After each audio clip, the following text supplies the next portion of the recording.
At family dinner last Sunday, I learned something I probably should have figured out a long time ago. When people stop seeing you as family and start treating you like an outsider, it doesn't always happen with a big fight or a dramatic blow-up. Sometimes it happens slowly, casually, with a passing insult that's supposed to be just a joke, a side comment that gets a few polite chuckles, and a dinner table full of familiar faces that suddenly feels unfamiliar. And the worst part? You smile through it, not because you're okay, but because you're trying not to show them they got to you. My name's Marshall, I'm 28, and I've never really fit into my family. Not because I'm some black sheep with a criminal record or a wild past. I just took a different path than the one they expected. I didn't go to a fancy college, didn't land a high-paying job in finance or law like my older brother, and definitely didn't become the walking family trophy like my sister, Morgan. She's 26, just 2 years younger than me, and somehow managed to become both my mom's favorite and my dad's echo chamber. She followed the family script to the letter: honors student, business degree, got engaged to a guy from a respectable family, and now works some mid-tier marketing job that gets treated like she's personally reinventing capitalism. Meanwhile, I run an online antique restoration business. I started it myself, right out of my garage, and yeah, it's not glamorous, but it's mine. I take forgotten things, broken things, and bring them back to life. Chairs, clocks, old radios, even vintage arcade cabinets. You'd be surprised how much people will pay to restore a memory. But to my family, that's not a real job. It's just a hobby I haven't grown out of. Dinner that night was supposed to be a casual family catch-up at my parents' house, something we did once every couple of months. Dad grilled steaks. Mom made her usual too-dry lasagna for backup, and my brother Jeremy brought his wife and 2 kids, who immediately took over the living room with iPads and goldfish crackers. I showed up on time, brought a bottle of wine, and even brought a handmade centerpiece I thought Mom might like, a vintage-style table runner with polished brass napkin rings I'd restored from an old estate sale.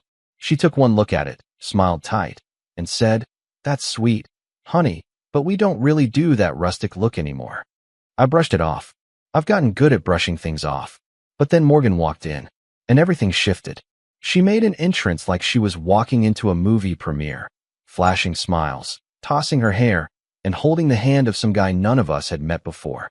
He looked like he'd been plucked straight from an Instagram ad for cologne. Tall, sharp jawline, designer shoes that probably cost more than my car's monthly insurance. Morgan practically glowed introducing him. "Everyone, this is Parker. He's a consultant. We met at a networking event last month." A consultant? Of course. No one ever really knows what consultants do, but it sounds expensive, so my parents were immediately impressed. "Oh, how wonderful," Mom gushed, leaning in for a double cheek kiss. "It's so nice to finally meet someone Morgan actually brings home. That means something, you know." Dad shook his hand and clapped him on the back like they'd known each other for years. Jeremy gave him a half smile while juggling his toddler. Even the kids looked up from their iPads for a second before getting bored again. I stood up, smiled politely, extended my hand. "Marshall, older brother. Good to meet you." Parker shook it and nodded. "Nice to meet you too, man. I've heard a little about you." I raised an eyebrow. "All good things, I hope." Morgan laughed a little too loud. "We'll see after tonight." It was just a comment. Small, easy to ignore. So I laughed too, though my stomach twisted a little. I chalked it up to sibling teasing, nothing new. We all sat down to eat. The table was full, Jeremy and his wife on one end, Mom and Dad across from each other, and Morgan and Parker sitting right next to me. As we passed around dishes and tried to make polite conversation, I noticed something weird. Every time Parker said something, some casual story about flying to Chicago for a client meeting or some book he was in the middle of writing, because apparently everyone writes a book now, the family would light up, laugh, ask questions, engage. When I chimed in with a comment about a restoration I was working on for a collector in upstate New York or a custom job I did for a film set, there'd be this pause, like someone hit the mute button. Then someone would redirect the conversation, ask Parker another question, or shift to Morgan's recent promotion. It was subtle, but not subtle enough to miss. I focused on my plate, chewing slower, saying less. I've learned to read the room. Still, part of me held on to the hope that maybe, just maybe, I was imagining it. That hope vanished when Parker, halfway through dinner, turned to me and asked, "So, Marshall, What do you do for work? I didn't even get a full breath in. Before I could speak, Mom cut in with a tight smile. Oh, don't ask him that, dear. He'll go on forever about it. You don't want to hear about rust and paint and tools. Everyone chuckled. Jeremy gave a low snort. Unless you're looking for a new coffee table from 1974, then maybe. Morgan, without missing a beat, sipped her wine and said, maybe lie this time, so you don't sound so pathetic. Just say you're in design or something. I froze. The room laughed again, quietly, like they knew it was mean but figured it was all in good fun. Parker looked uncomfortable, but not enough to say anything. My hands tightened under the table. I looked around, waiting for someone, anyone, to say it was too far. To tell her to stop. No one did. I forced a smile. The same one I'd perfected over years of being the disappointment. Sure, I said, my voice light. Let's go with design. Sounds more mysterious. More chuckles. My dad cleared his throat and asked Parker something about the stock market. Just like that, I was erased again. But I wasn't really smiling. I was calculating. And while they all laughed and passed the garlic bread, none of them noticed the shift in my eyes. The flicker behind my smile. The slow, subtle breath I took as something inside me, something I'd kept quiet for far too long, finally stood up. Because this wasn't just dinner anymore. This was going to be the last time they laughed at me without consequence. And they didn't even see it coming. I didn't sleep much that night. I left dinner early, said I had a client meeting in the morning, and drove around the city for an hour with the windows down and no music playing. Just thinking, letting the words repeat in my head like they were stuck on some broken record. Maybe lie this time. So you don't sound so pathetic. I'd been called a lot of things over the years. Too quiet, too sensitive, a dreamer, weird, even disappointment. Once, though my mom never actually said it out loud.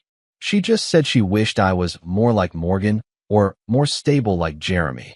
Which, let's be honest, is just the polite way of saying you're not what I wanted. But that night, that was new. That was direct. That was humiliating. And what burned the most wasn't just Morgan's comment. It wasn't even that everyone laughed like she was hosting open mic night. What got to me, really got to me, was how normal it felt to them. How casual. Like that was just my role now. The guy at the table they could dunk on to make themselves feel better. I started to replay all the little moments from the past few years. The holidays where they'd forget to mention the changed dinner time. The birthdays where I got gas station gift cards while Morgan got jewelry. The way Jeremy always acted like I lived in a basement somewhere, even though I owned my own house. Every moment I'd brushed off, laughed off, told myself wasn't worth making a scene over. I saw them differently now, like puzzle pieces I hadn't realized were all part of the same picture. And the picture looked a lot like someone being pushed out of their own family. So yeah, something changed that night. I didn't scream. I didn't text anyone some big dramatic message. I just stopped hoping. I stopped waiting for them to see me, to understand me, to treat me like I mattered. And as messed up as it sounds, there was something weirdly freeing about that. But life went on, at least for a few weeks. I went back to work. A few new commissions rolled in. One from a collector restoring 1960s jukeboxes, another from a boutique hotel downtown that wanted their entire lobby redone in mid-century pieces. The kind of jobs I used to want to tell my family about. The kind of thing I used to be proud of. This time, I said nothing. Until the text came. MOM. Dinner next Sunday. Everyone's coming. Parker's proposing and wants the family there. That was it. No, how are you? No, hope you're free. Just a statement. Like I was a seat on the guest list, not a person. I stared at the screen for a full minute. It was so them, so Morgan, to make it into a performance. Of course he was proposing with the whole family there. Of course there'd be photos, speeches, and champagne. I could already picture the captions. She said yes. Our little girl, all grown up. So lucky to welcome Parker to the family. And I'd be there in the background. Half visible. Probably holding someone's coat. I almost didn't go. I really thought about just vanishing. Saying nothing. Skipping town for a weekend. But something held me back. Not curiosity. Not guilt. Just the need to see it. To finally confirm to myself that whatever connection we had left was long gone. Sunday came. And this time, I dressed up. Not in some desperate attempt to impress them. Just enough to feel like I was in control. Clean black button-down. Pressed slacks. New watch I'd bought for myself 6 months ago, but never worn. I even styled my hair, which, for me, was borderline revolutionary. When I walked in, I was 10 minutes early. Jeremy was already there, same as always. His wife nodded at me and quickly turned back to her phone. The kids were on the couch watching some cartoon on full blast. My dad was outside grilling, and my mom was in the kitchen directing everyone like she was running a wedding. Nothing new. Then Morgan walked in, glowing like a stage light, Parker right behind her. She wore this long, deep green dress like she was about to attend an awards show, and he had on a tailored navy blazer and the same overconfident smirk as last time. They made a beeline for the living room, immediately soaking up compliments. I watched it all from the side. I didn't even try to insert myself. Dinner started awkwardly. The usual small talk. Jeremy droned on about his company's new software rollout. Mom bragged about the flower arrangements she'd chosen. Dad kept trying to tell Parker how to grill the right way. And Parker laughed along, even though I could tell he had zero interest. Then it happened. Morgan stood up, tapped her glass with a spoon, and said, Okay, everyone. Before we eat dessert, Parker has something he wants to say. Gasps. Claps. The kids looked up. My mom's eyes already filled with tears like she'd rehearsed them. Parker stood, pulled a little box from his blazer, and started some speech about love and fate and how he'd known since their first date. Then he turned to Morgan, got down on one knee, and popped the question. She squealed, said yes. They kissed. Everyone exploded in cheers. Champagne popped. My mom hugged them both like she'd just won the lottery. Jeremy actually clapped like he was at a game. I stayed seated, smiled, clapped once, said congrats when it felt appropriate. Then Parker did something unexpected. He turned to me. I know we haven't talked much, Marshall, he said, but I hope I'll get to know you better. Morgan says you're super creative and, you do cool stuff with furniture? I blinked. Morgan looked mildly uncomfortable, but said nothing. I nodded slowly. Yeah, something like that. Parker gave me this sheepish smile, then glanced at Morgan. She told me you made a chest for a museum once? That sounds pretty impressive. That made Morgan snap into action. Oh, he's exaggerating. It was just a small piece for a local exhibit. Nothing major. My mom chimed in. Yes, let's not confuse a display with a permanent feature. But it's sweet of you to show interest, Parker. They both laughed. And that was it. That was the moment. Something inside me cracked. Because it wasn't just about the work. It wasn't just about being underestimated. It was about how they did it. Always with a smile. Always with concern or corrections. Always twisting every decent thing I did into something laughable. Dismissible. Like even when a stranger tried to give me credit, they couldn't allow it. I stood up. Calmly. My fork clicked against my plate. Actually, I said, voice even, it was for a museum. A private collection, curated exhibit. They hired me to restore a 19th century writing desk that had belonged to a state senator. It was the centerpiece of the entire room. The room went quiet. Morgan blinked. Well, yeah, but. And last week, I cut in. I signed a contract with a hotel chain that's renovating 7 properties to vintage themes. I'll be handling the custom restorations for all of them. So it's not just a hobby. The silence grew thicker. Parker looked vaguely impressed. Jeremy looked mildly irritated, like I'd ruined the vibe. My dad shifted in his seat. My mom gave me that brittle smile I knew too well. The one that meant she'd say something passive-aggressive in 3-2. Well, we're happy for you, honey, she said. But tonight's about Morgan. Let's not derail the celebration. I let that sink in. Then I turned to Morgan. You ever wonder, I asked, why you can't talk about me without adding a little insult after every sentence? Morgan raised an eyebrow. What are you talking about? Maybe lie this time so you don't sound pathetic, I quoted. Ring a bell. Her cheeks flushed. It was a joke. No, I said, taking a step back. It wasn't. It never is. Not when it comes from you. Not when it comes from any of you. Mom stood up now, sensing things had shifted. Marshall, let's not start drama. I met her eyes. No, let's finally have it. I took a breath. I'm done pretending like I don't hear what you really think. I'm done playing the silent, polite, invisible son who smiles while you all chip away at whatever's left of my self-respect. You don't get to laugh at me, talk down to me, rewrite my life in front of strangers, and then expect me to show up and clap when you tell me to. My voice wasn't loud, but it didn't need to be. Morgan scoffed. Wow. Okay. Someone's having a meltdown. I turned to her slowly. You've spent your whole life building a pedestal out of praise and favoritism. and somehow still managed to look down on everyone from it. I hope Parker likes the view. She froze. Even Parker looked caught off guard. I turned toward the door. I'm leaving. And don't worry, I won't embarrass you again. Not by showing up, and definitely not by being myself. And then, right as I reached for my coat, my mom said something I'll never forget. Well, don't expect to be included in the wedding if you can't behave like an adult. I froze, slowly turned, and the look I gave her must have said everything I didn't need to. Because in that moment, I knew exactly what I needed to do next. But I said nothing. I just opened the door, stepped outside, and walked into the cold air like I was finally breathing again. And none of them knew that this wasn't the end. It was only the beginning. I didn't cry in the car. I didn't scream. I didn't punch the steering wheel. I didn't even call a friend to vent about it. I just sat there, gripping the wheel, engine humming quietly under me, staring out at the dark suburban street in front of my parents' house. Their porch light glowed soft yellow behind me like a spotlight on a stage I'd just walked off. I felt hollow. That's the thing about hitting your emotional limit. It doesn't always look like a breakdown. Sometimes it's numbness. Sometimes it's just quiet. Like your body and your mind have both shut down to stop you from falling apart in public.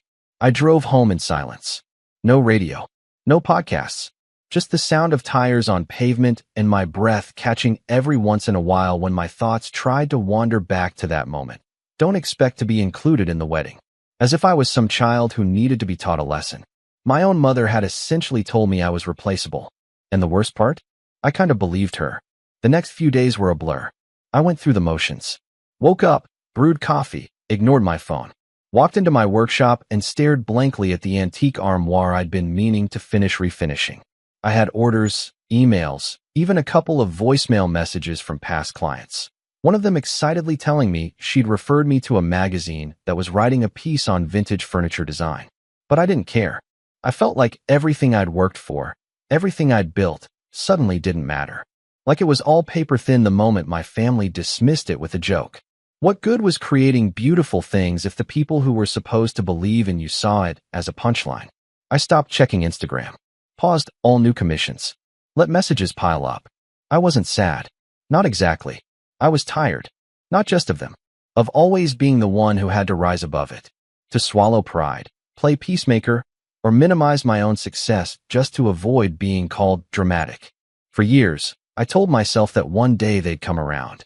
That I'd make it, and they'd finally see me. Accept me. But that Sunday proved something I should have learned a long time ago. Some people don't want to see you succeed unless they can take credit for it. A week passed. Then another. I didn't hear from any of them. Not Morgan. Not Jeremy. Not even my mom. It was like I'd just been written out of the family script. A forgotten extra that left the set. And it stung. I'd be lying if I said it didn't. But something strange happened in that silence. Without the constant noise of trying to impress them, trying to measure up, I started hearing myself again. It started small. One morning I brewed coffee, sat at my kitchen table, and opened a message I'd been ignoring for days. It was from a man named Arthur, who ran a luxury restoration shop in upstate New York. He'd seen some of my work through a mutual client and wanted to talk about a partnership. I almost deleted it. Then I didn't. I replied with a short message and set up a call for the next afternoon. I figured I'd probably back out. But I didn't. When the call came, Arthur turned out to be this calm, kind older guy in his late 60s with a voice like gravel and stories for days. He'd been in the business for over 30 years and said my work reminded him of when he first started: attention to detail, passion for history, no shortcuts. He told me he was semi-retiring and looking for someone younger to collaborate with, someone who could take on overflow clients, maybe even help train apprentices in the future. I know it sounds sudden, he said near the end of the call, but good craftsmanship is rare. Passion's even rarer. I don't care what degrees you've got. What I see in your work is someone who gives a damn. That's what matters. I didn't say anything at first, because no one had ever put it that way before. That call flipped a switch. Not a loud one, just a soft click, like a light bulb flickering back to life in a dark attic. Over the next few weeks, I started working again. Quietly, steadily. I finished the armoire, shipped it to a client in Charleston who emailed me a full paragraph about how it made her cry when she saw it in person. I accepted Arthur's offer to take on 2 of his clients, And one of them turned out to be this interior designer in Chicago who immediately booked me for more. I started posting again, but not for likes. Just to share. Pieces I was proud of. Details I loved. Stories behind each item. And people responded. More than ever before. Comments flooded in. Orders stacked up. Even a small YouTube design channel featured my work in a short segment about craftsmen who still do it by hand. And slowly, I started to feel different. Not fixed. Not invincible. Just steady. There was a moment, about a month after the dinner, when I caught myself whistling while sanding down a mahogany tabletop. It was this little thing, barely even noticeable. But it stopped me cold, because I couldn't remember the last time I'd done that. It wasn't until mid-April that I heard from Morgan again. She texted out of the blue. Morgan, hey. Wedding's June 10th. Sending out official invites next week. LMK if you're coming. That was it. No apology. No follow-up. No acknowledgement of what happened. Just a quick you in or out message like she was RSVPing to a work event. I stared at the screen for a while. And then I did something I never thought I would. I didn't reply. Not right away, at least. Instead, I kept working. I finished a set of custom side tables. Helped Arthur organize a workshop for young designers. I even spoke on a panel at a local design fair. Me, a guy who used to hate public speaking. People came up afterward, asked about my process, complimented my craftsmanship. No one laughed. No one cut me off. It felt real. About a week later, I got the official invitation in the mail. Cream envelope. Gold lettering. Big cursive names. Morgan and Parker. My name was printed at the bottom. Marshall Blake. No guest. No note. Just the RSVP card and a list of expected attire and times. For a second, I almost tossed it. But then I had an idea. A small one. Quiet. But sharp. That same week, I got a call from a producer at a well-known home and lifestyle channel.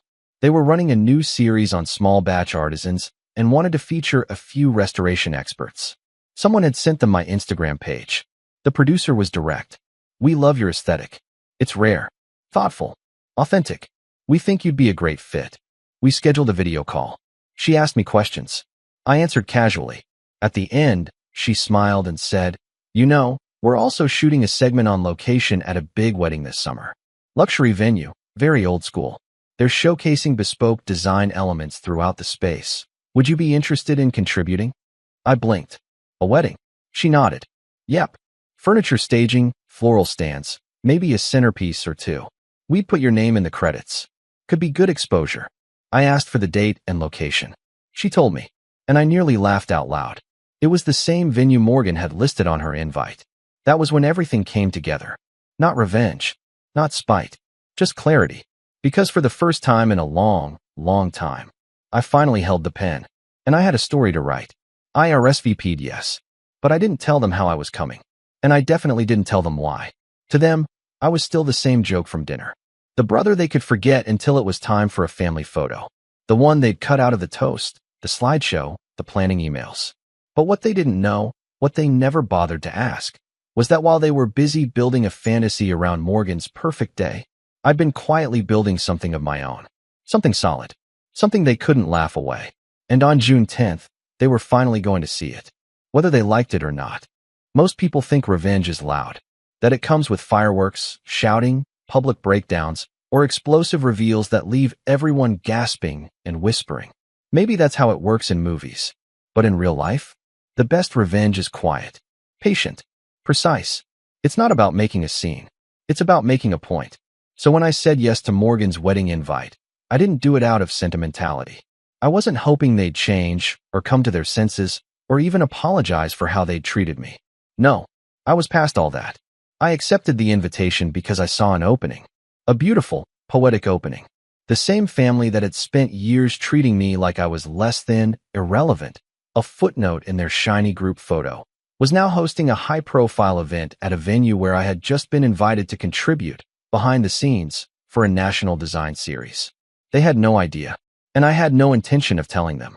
Yet, the producer, Kendra, followed up with me 2 weeks later. She said the wedding venue had finalized their style brief.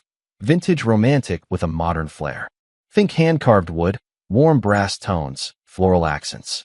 She asked if I could provide 2 centerpiece console tables, custom podiums for the ceremony, and, if possible, A refurbished vintage love seat for the bridal photo area. I replied, absolutely. She responded 5 minutes later, you're a lifesaver. And your work is stunning. We'll make sure your name is on everything. That message stayed open in my inbox for a while.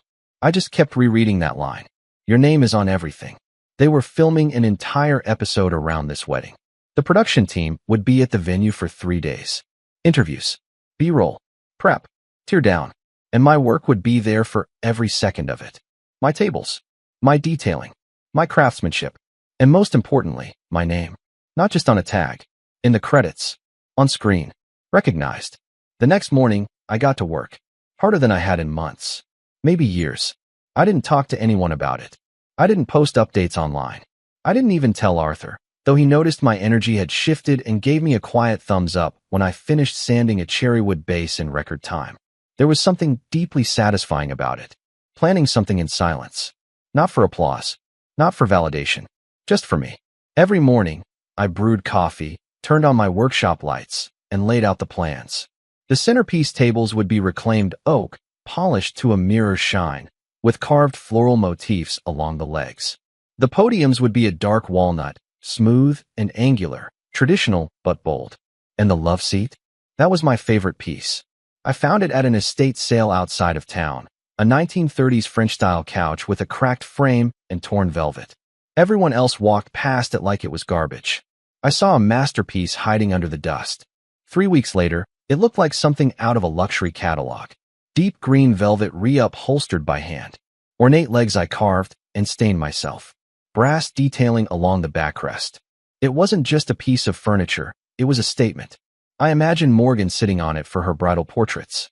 And I smiled. 2 weeks before the wedding, I got an unexpected call. Kendra again. Hey Marshall, she said, upbeat as always. So, bit of an update. We'd love to film a short segment with you on location. Just a 2-minute interview about your process and inspiration. Would you be okay with that? My throat went dry. This was bigger than I'd expected. Yeah, I said, trying not to sound too eager. That's totally fine. Awesome, she replied. We'll film it on Friday morning before setup. Super casual. Just you, your pieces, and a bit of backstory. People love to see the human side of craftsmanship. I hung up and stood there in the middle of my shop, heart racing. This wasn't just a background credit anymore. This was a full feature segment, a spotlight, and it was happening at my sister's wedding. I thought about telling someone. Not my family, obviously, but maybe a friend. Or Arthur. Or this one client I'd become friends with over email, who always asked about my work. But something told me to wait. To keep it mine. Let the reveal happen naturally. If my family had taught me anything, it was how to stay quiet while people talked over you. Now I was using that silence as cover. The day before the wedding, I arrived at the venue with my van packed to the ceiling. I'd wrapped every table, every podium, every corner of that love seat in layers of fabric and foam. No detail left unguarded. The venue was stunning. A lakeside estate turned event space, all sprawling green lawns and tall hedges, with stone terraces and high ceilings inside. Picture perfect. The production crew was already there, busy with camera gear and lights. I parked near the back, unloaded, and started setting up while the planner barked orders at florists and caterers. Are you Marshall? One of the producers asked, clipboard in hand. I nodded. She smiled. Kendra said you're the one to watch. They'll film your interview around 11 a.m. tomorrow. Just be ready. Absolutely. I found my assigned spaces and carefully staged the pieces. The tables flanked the main entry to the ceremony area, dressed with floral arrangements that still smelled like morning dew. The podium stood by the altar, where Parker would make his vows. And the love seat, the love seat, was placed under a floral arch, front and center in the reception hall, surrounded by soft lights for photo ops. It looked like something out of a wedding magazine, and it was all mine. I stayed late, pretending to double-check measurements. But mostly, I just wanted to be alone with the space, to watch how people reacted to my work without knowing it was mine. The planner passed by and paused. These tables are gorgeous, she murmured to herself. One of the camera guys nodded. It's all custom. The guy's legit. Finally, something not made in a warehouse. I stood off to the side, arms crossed, heart quietly thudding. I didn't step in, didn't say a word, because they'd know soon enough. The morning of the wedding, I arrived early in a clean suit and polished shoes. No over-the-top flair, just enough to blend in. I had a lanyard from the production crew with my name on it, Marshall Blake, artisan, and a time slot for the interview. It felt surreal. I walked past the reception space and spotted my love seat already being used. A group of guests were snapping photos on it, laughing, smiling. None of them knew I'd built it from splinters and rot. I found Kendra by the camera crew and waved. Perfect timing, she said, leading me to a corner where they'd set up soft lighting and a stool.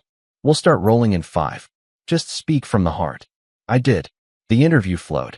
I talked about why I got into restoration, what I loved about vintage pieces, how every scar and scratch told a story.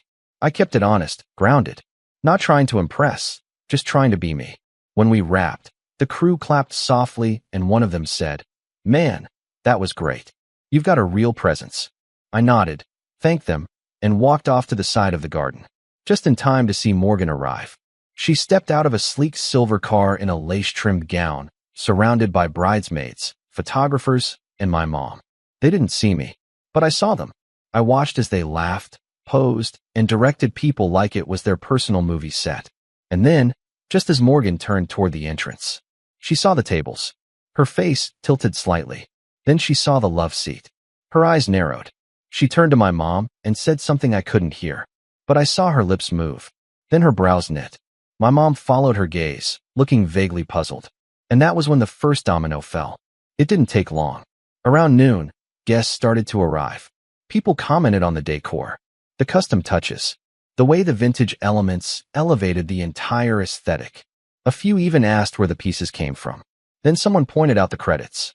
On a table near the reception entrance, the production crew had placed a neat, printed display card. Featured artisan, Marshall Blake. Furniture design, restoration, and custom woodcraft. As seen on channel name, S upcoming special, Modern Heirlooms. It was right there, front and center. I saw my mom notice it first. She went still. Then she whispered something to my dad. Jeremy looked confused. Morgan? She stared at the sign like it had personally insulted her. She turned, scanned the crowd, and finally, her eyes found mine. I just smiled. A quiet, knowing smile. The kind you give when you finally stop playing their game and start playing your own. Morgan was the first to approach me. Not immediately. No, she waited until the ceremony had ended. The vows delivered with Pinterest-worthy precision, and guests had been ushered into the reception hall. She'd smiled through the whole thing, tight-lipped, eyes flicking toward me more than once like she couldn't believe I hadn't vanished into the walls. I'd stayed back, close to the production crew, sipping a ginger ale and watching from the sidelines like I was nobody. Just another vendor. A ghost. But the moment the crowd settled and the cameras began capturing the staged beauty of the evening, she made her move. She approached with a practiced smile, still in her gown, her train dragging lightly behind her like it cost more than my rent. "Marshall," she said, sweet and sharp like a compliment wrapped in a warning. "Can we talk for a second?" I looked up slowly. "Sure." She walked me toward a quiet corner behind the reception tent. As soon as we were out of sight of the guests and photographers, her smile dropped like a curtain. "What is this?" she hissed. I blinked, feigning ignorance. "The wedding. You know what I mean." Her voice dropped, sharp with panic. "Why are your things all over this venue?" "Things?" I echoed, glancing toward the furniture I'd spent weeks restoring. "You mean the centerpiece tables? The podiums? The love seat that every single one of your guests has already posed on?" She crossed her arms. "Don't get smart with me. You're sabotaging my wedding." I laughed once quietly. "Sabotaging? I built half this place, Morgan. If anything, I saved it." She stared at me like I'd grown 2 heads. "Did you plan this? Did you know the crew would feature your work here?" I met her eyes, calm as a still lake. "They contacted me. Through a client. I didn't mention your wedding at all. Just accepted the job. It wasn't until they told me the date and venue that I realized who it was for." Her jaw clenched. "I could have said no," I added. "But I didn't. Because why should I?" She didn't respond. "And I could have warned you," I continued. "Told you I was involved. But I figured it'd be more fun this way." Her mouth opened, closed. "I'm not here to ruin your day, Morgan," I said, stepping a little closer. "I'm here because I belong here. Because for once, my work is being appreciated, recognized, celebrated. And you know what? You don't get to erase that." She looked around, probably hoping someone would interrupt. No one came. You told me to lie about what I do, I said, so I wouldn't sound pathetic. But now everyone at your wedding is fawning over my designs, taking pictures, asking about me, including the wedding planner and 3 guests who've already asked for my card. I leaned in slightly. So if you're embarrassed, maybe it's not me you're embarrassed about. She stared at me, face unreadable. I turned to leave, but paused. Oh, and congratulations, by the way. Beautiful ceremony. Then I walked back into the reception hall, leaving her standing in the shadows of her own perfect day. It didn't stop there. See, the funny thing about getting featured on national television during someone else's wedding? People notice. By the time the episode aired a month later, I'd already had 3 new commissions booked. Not from randoms, real names. A design blogger in LA, a boutique hotel owner in Maine, a film set decorator in Toronto. Each of them had seen a preview clip the channel posted on their social media, highlighting my work and that now famous green velvet love seat. You've got an eye, the blogger told me. And a story. I didn't disagree. I expanded my workshop, hired an assistant, and even got approached by a publisher about writing a short coffee table book on restoration art and storytelling through furniture. It felt surreal, but not undeserved. The more my name circulated, the more I realized how little I needed the validation I used to chase. Then came the call. From my mother. She didn't lead with an apology. That would have required reflection. Instead, she said, "We saw the episode. Very well done. Surprised you didn't mention Morgan or the family at all." I stayed quiet for a second. Then I said, "Why would I?" She huffed. "Well, we are your family." "Are you?" I asked calm. "Because you've treated me more like an embarrassment than a son. And when you had the chance to show up for me, you chose to laugh instead." Her tone shifted, defensive. "That's not fair, Marshall. You've always been sensitive." "No," I said. "I've always been respectful." "You mistook my silence for weakness." Another pause. Then, her voice softened. "Your father wants to have a dinner. Get everyone together. Start fresh." I leaned back in my chair, looking around my workshop. My space. My business. My life. "I don't think so," I said. "What?" "I'm not interested in starting fresh. I already started over. Without you." "Marshall, I don't hate you," I said. "But I'm not going to keep setting myself on fire just to keep everyone else warm." And then I hung up. The fallout hit slowly. Jeremy texted once, some half-hearted message about being impressed, followed by a joke about finally doing something useful. I didn't respond. His wife tagged me on Instagram with a caption like she'd always believed in me. I removed the tag. As for Morgan, radio silence. But word travels. A mutual friend told me her wedding video had been delayed because the couple didn't want to include too much footage of the non-approved furniture. But it was too late. The venue had shared it. The magazine had shared it. Even the local news picked it up when the episode aired. Her wedding may have been her big day, but my name was the one people remembered. A few months later, I got an invitation in the mail. Morgan and Parker were hosting a housewarming party at their new home in the suburbs. Big cursive font. White and gold trim. My name at the bottom again. This time, I tossed it in the trash without reading the rest. I didn't need to show up anymore. I already had. In every living room that watched that episode. In every home that now had a piece of my work in it. In every article that mentioned my name next to words like masterful, authentic, and one to watch. Revenge didn't come with fire and fury. It came with focus. With patience. With knowing that you don't have to scream to be heard. You just have to let your work speak for you. And mine spoke louder than any of them ever did. I'm crazy.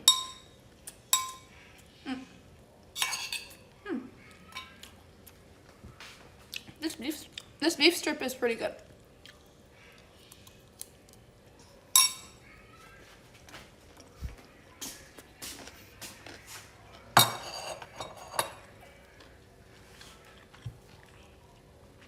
Are you making coffee? I really don't like washing the dishes, but I have to. I get dermatitis on my fingers. So most of the time, like, Zane washes the dishes for me. And I'll cook. It's okay. I might ask if he wants some of the stir fry. Otherwise, I have to pack it up. Bye-bye. My love. Bye-bye. Do you want some of the stir-fried